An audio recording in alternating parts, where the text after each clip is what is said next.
আজ দুপুরের খাবারে ছিল ইলিশ মাছ, আলু বেগুন আর কাঁচা লঙ্কা দিয়ে পাতলা ঝোল আর ভাত।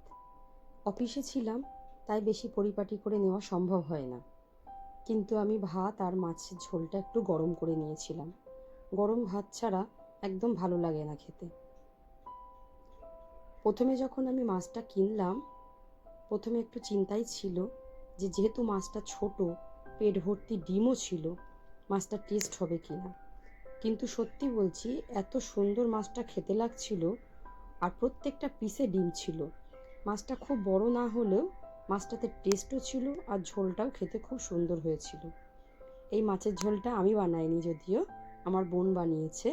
খুব সুন্দর লাগছিল খেতে। আর শেষে ছিল চাটনি। যদি শেষের দিকে একটু এই টক মিষ্টি চাটনিটা আমের পাওয়া যায়, তাহলে আর কোনো কথাই নেই।